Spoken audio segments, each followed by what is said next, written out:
వీడేంటి ఇంకా బతికే ఉన్నాడు అనుకుంటున్నారా? అవును, బతికే ఉన్నాడు. జుట్టు కూడా పెరిగింది. జుట్టు పెట్టుకోవడానికి రబ్బర్ కూడా తెచ్చుకుంటున్నాను. ఇదిలా ఉండగా వెనక నా కొడుకు రాళ్ళతో ఆడుకుంటున్నాడు. అలా చూస్తూ చూస్తూ ఉండగానే ఒక రాయి, ఈ రాళ్ళ దెబ్బలు మనతో వల్ల కాదని చెప్పి బ్లాగ్ తీద్దామని బయటకు వెళ్ళాను. అప్పుడే గుర్తుకొచ్చింది, మనం తీద్దాం ఈ గంగ. ఇది గోదావరి కని దగ్గర ఉన్న గంగ. ఇది ఏంటంటే పెద్దపల్లి అండ్ మంచిర్యాల డిస్టిక్ని వేరు చేసే గంగ అనమాట. ఇక్కడ పక్కనే సమ్మక్క సారక్క గద్దెలు ఉంటాయి.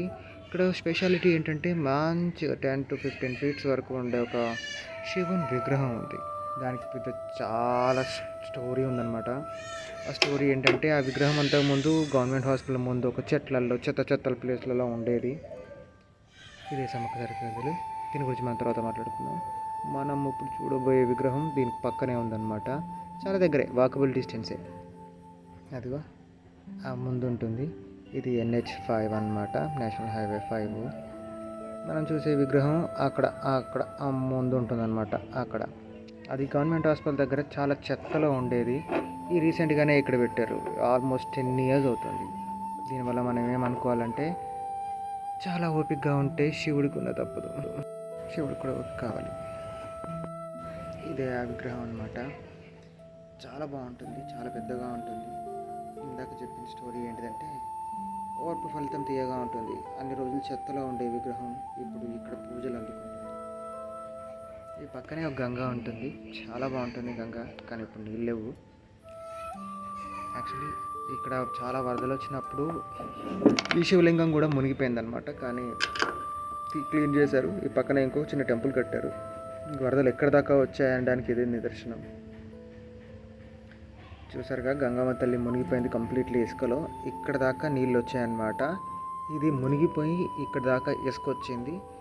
చూడండి ఎంత, అటువైపు చూడండి, ఇదంతా మునిగిపోయిందన్నమాట. అన్ని నీళ్ళు ఉంటాయి ఇక్కడ. మనకి అటువైపు మహారాష్ట్ర నుంచి గంగ ఇలా వస్తుంది. అక్కడ గేట్లు ఎత్తేనే ఇక్కడ వాటర్ వస్తాయన్నమాట. ఇక్కడ చాలామంది స్నానాలు చేస్తూ ఉంటారు. చాలా బాగుంటుంది. మనం ఆ బ్రిడ్జ్ గురించి కూడా మాట్లాడుకుందాం. ఆ బ్రిడ్జ్ చాలా స్పెషాలిటీ ఇక్కడ. మనం గంగల దాకా వెళ్దాం. చిన్న చిన్న చేపలు ఉన్నాయి గంగలో. చూస్తుంటే చాలా బాగా అనిపించింది, పట్టుకుందాం అనిపించింది, కానీ ఒక్క చేప కూడా దొరకలేదు. ఎందుకంటే చాలా చిన్నగా ఉన్నాయి, చిటికలో జారిపోతుంటాయి. మనకి ఎందుకులే, మన బ్లాగ్ మనం తీద్దామని చెప్పి నేను బయటికి వచ్చేసాను. చూడండి చిన్న చిన్న చేపలు. ఐ హోప్ మీకు అనిపిస్తుంది అనుకుంటాను. మనం ఆ బ్రిడ్జ్ గురించి కూడా మాట్లాడుకుందాం. ఫస్ట్ అయితే మనం సమ్మక్క సారక్క గద్దెల దగ్గరికి వెళ్దాం. ఇదేనండి సమ్మక్క సారక్క మెయిన్ ఎంట్రన్స్ గద్దెలు. చూడండి లోపలికి ఎంత అందంగా ఉంటుందంటే, సమ్మక్క సారక్క జాతర జరిగేటప్పుడు ఇక్కడ చాలా జనాలు ఉంటారు. ఇది కంప్లీట్లీ మేడారమా, ఇది గోదావరి కనియా అని అనుకుంటారు. అట్లనే ఉంటుంది అంతా. చాలా అందంగా ఉంటుంది ఇక్కడ ప్లేస్. చూడండి ఇక్కడ స్పెషాలిటీ ఏంటంటే, అందరూ అడుగుతారు ఆబ్వియస్లీ స్పెషాలిటీ ఏంటని.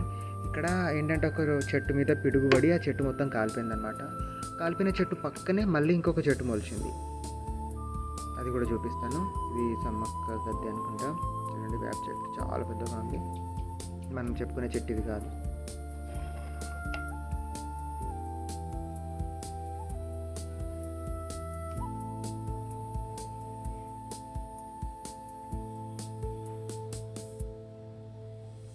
నెక్స్ట్ వెళ్దాం మనం సార్లమ్మ గద్దె కాడికి.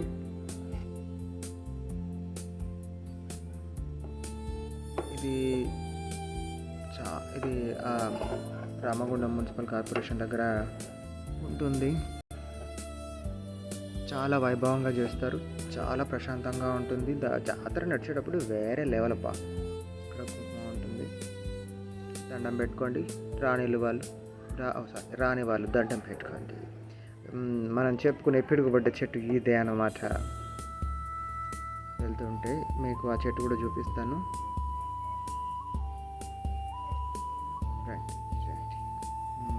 ఇదే చూసారు కదా, కింద ఒక చెట్టు కాలిపోయినట్టుగా మీకు కనిపిస్తుందా? నేను చూపిస్తాను. అది ఆ చెట్టు అన్నమాట. ఈ పక్కనే ఇంకొక చెట్టు కూడా పెరిగింది. ఆ చెట్టు అక్కడికి కట్ చేసి మళ్ళీ ఇక్కడే ఇదే చెట్టుకి పూజలు చేస్తున్నారు. చాలా బాగుంటుంది. ఇది జంపన్న గద్దె. లాస్ట్ పగడిదమ్మరాజు గద్దె ఉంటుంది అనుకుంటా.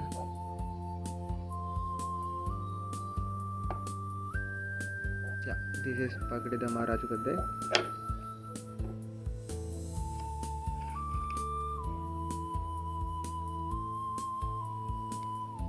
దీనికి పెద్దగా ఫొటోస్ లాంటివి ఏం లేవు, కానీ మంచి బొంగుల చెట్టుతో అక్కడ పెట్టారు. పూజలు కూడా చేస్తూ ఉంటారు. మీరు విజిట్ చేయాలనుకుంటే గోదావరి కనికి వచ్చేసేయండి. ఇక్కడ చుట్టుపక్కల చాలా ప్రశాంతమైన వాతావరణం ఉంటుంది. ఎవ్వరు ఎలాంటి రిస్ట్రిక్షన్స్ చేయరు. మనం ఇక్కడ బయటికి వస్తే మనకి ఇక్కడ చిత్రకారులు చాలా బాగా పెయింటింగ్ చేశారనమాట. కొండలు, చెట్లు, పులులు, క్రూర మృగాలు, అమ్మవార్లు ఇద్దరు ప్రాణాలు పట్టుకొని ఉన్నారు చూడండి. అక్కడ యుద్ధ సన్నివేశాలు కూడా చిత్రీకరించారనమాట. చాలా బాగుంటుంది. మనం అది కూడా చూపిస్తాను రండి.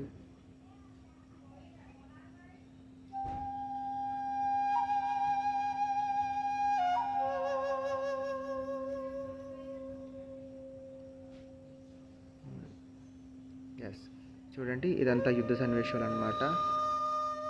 సైనికులు అందరూ పోరాడుతున్నారు. పాపం జంపన్న తను పొడిస్తూ చచ్చిపోయింది అనమాట. అది జంపన్న బాగా అనుకోవాలి. మళ్ళీ సైనికులు పోరాడుతున్నారు, బాగా వీరోచితంగా పోరాడుతున్నారు. అమ్మవారు కూడా కనిపిస్తారు చూడండి. అమ్మవారు కూడా పోరాడుతున్నారు. యుద్ధం ముగిసిన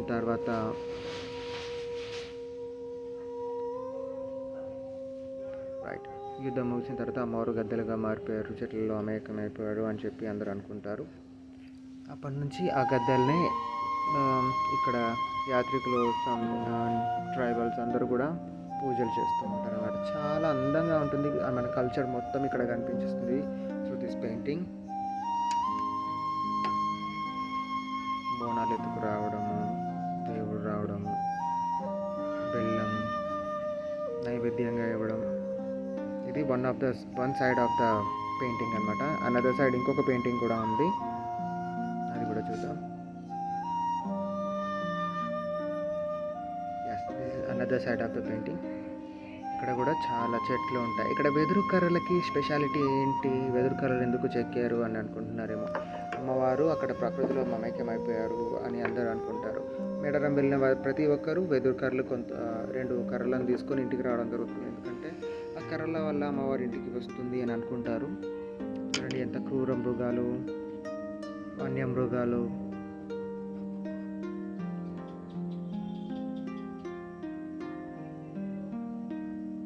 మళ్ళీ వెదురు చెట్లు, మేఘాలు, చాలా బాగా చెక్కారు కదా, పెయింట్ చేశారు కదా. మళ్ళీ అక్కడ ట్రైబల్స్ అండ్ ట్రైబల్ డ్యాన్సెస్, డప్పు కొడుతున్నారు. ఇదంతా కూడా మన తెలంగాణ కల్చర్ని ఎలివేట్ చేస్తున్న పెయింటింగ్స్ అన్నమాట. ప్రతి ఒక్కరికి ఈజీగా అర్థమైపోతుంది what is the situation, what is the culture అక్కడ ఉంది అని. అమ్మవారి పసుపు అండ్ కుంకుమ రూపంలో పూజిస్తారు. బెల్లం నైవేద్యంగా పెడతారు. బెల్లాన్ని మనం ఏమంటామంటే బంగారం అని పిలవాలి. ఇదన్నమాట, ఇది మన సమ్మక్క సారక్క కథలు. నెక్స్ట్ బ్రిడ్జ్ దగ్గరికి వెళ్దాం. This is the bridge. ఇది 1977లో స్టార్ట్ చేశారు, ఎండ్ అయిపోయింది. స్వర్గీయ నందమూరి తారక రామారావు గారు ఇది ఓపెన్ చేశారనమాట. ఆల్మోస్ట్ 50 years అవుతుంది. రోడ్ అయితే చెక్కు చెదరలేదు. చిన్న చిన్న ప్యాచ్ వర్క్స్ ఉంటాయి, బట్ రోడ్డు మాత్రం పర్ఫెక్ట్ కండిషన్లో ఉంది. దీని పక్కనే ఇంకొక బ్రిడ్జ్ కూడా ఉంది. అది రీసెంట్లీ ఆల్మోస్ట్ ఒక 5 years బ్యాక్ కట్టారు. అది కూడా బాగానే ఉంటుంది. కంపేరింగ్ విత్ దాట్ ఈ బ్రిడ్జ్ చాలా బాగుంటుంది. కొంచెం చిన్నగా అయిందని ఈ బ్రిడ్జ్ 1 way చేశారనమాట. ఇక్కడ నుంచి గంగా కనిపిస్తుంది, మనం చూసిన శివుడి విగ్రహం కనిపిస్తుంది, అండ్ అక్కడ సమ్మక్క సారక్క షెల్టర్లు కూడా కనిపిస్తాయి. నేను చూపిస్తాను రండి. ఫస్ట్ మనం గంగా చూద్దాం. గంగలో ప్రస్తుతానికి వాటర్ లేవు, మాన్సూన్లో వేరే లెవెల్ ఉంటుంది. పండ్లు వేగంగా వెళ్తున్నాయి బాబోయ్. చూడండి ఇది గంగా అన్నమాట. కొంచెం వాటర్ తక్కువ ఉన్నాయి, కానీ ఫ్లో ఉన్నప్పుడు మాత్రం అస్సలు వెళ్ళలేము. చూడండి మనం అక్కడి నుంచి వచ్చినాం అన్నమాట. కొంచెం జూమ్ చేస్తే చూడండి, అక్కడి నుంచి వచ్చినాం. అదిగోండి శివుడి విగ్రహం, ఆ పక్కనే సమ్మక్క సారక్క కథలు కూడా ఉన్నాయి. ఇది గంగా అనమాట. అది పుష్కర్ ఘాట్. ఇక్కడ మనం స్నానం చేయొచ్చు.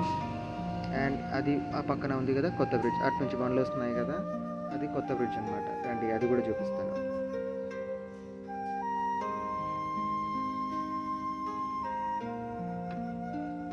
అటు ఇంకొక ప్రాజెక్ట్ కూడా ఉంది, అది కూడా మీకు ఎటు ఉందో చూపిస్తాను. వీలైతే అక్కడ దాకా వెళ్దాం, తర్వాత నెక్స్ట్ బ్లాగ్లో చూపిస్తా.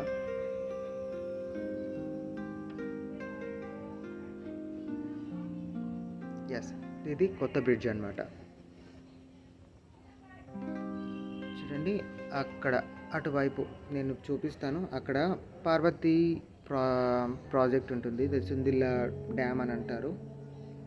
సుందిల్లా మేడిపల్లి ప్రాజెక్టు అటువైపు కాదు, ఇది పార్వతీ ప్రాజెక్ట్ అంటారు. వాటర్ చూడండి ఎంత ఫ్రెష్గా ఉన్నాయో. ఇక్కడ చేపలు కూడా పట్టుకోవచ్చు, నో ఆబ్జెక్షన్. మనం కేసీఆర్ గవర్నమెంట్ ఉన్నప్పుడు చాలా ప్రాజెక్టులు అయినాయి, అందులో సుందిల్లా ప్రాజెక్ట్ ఒకటి. ఆ సుందిల్లా ప్రాజెక్ట్ ఎక్కడో కాదు, అక్కడ ఉందన్నమాట, అటు సైడ్కి అనమాట. అండ్ ఈ కొండ గురించి చెప్పాలి. ఈ కొండ 5 years బ్యాక్ లేదు, రీసెంట్గానే స్టార్ట్ అయింది. ఓసీపీ ప్రాజెక్ట్స్ అనమాట, ఓపెన్ కాస్ట్ ప్రాజెక్టులు. అక్కడ దూరంగా ఇంకో కొండ కనిపిస్తుందా, అది కూడా 10 years బ్యాక్ లేదు, 10 years ముందు నుంచే అది కొండ స్టార్ట్ అయిందనమాట. అది ఓసీపీ 3 అనమాట, ఓపెన్ కాస్ట్ ప్రాజెక్ట్. బొగ్గు తీస్తారు. ఇది అనమాట కొత్త బ్రిడ్జ్. ఈ వీడియోకి ఇంతే బాయ్స్, మళ్ళీ కలుద్దాం. సబ్స్క్రైబ్ చేసుకోండి, SS production short films. Bye.